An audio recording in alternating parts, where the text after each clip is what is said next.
It's the first time I've ever been at the Jacksonville Zoo, and I'm gonna have to say I'm absolutely impressed. It's just so beautiful. A lot of the animals are easily visible.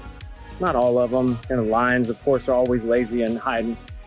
But just absolutely impressed by this place. I've been to other zoos, not all the zoos in Florida, but this one's pretty good so far. I like it a lot.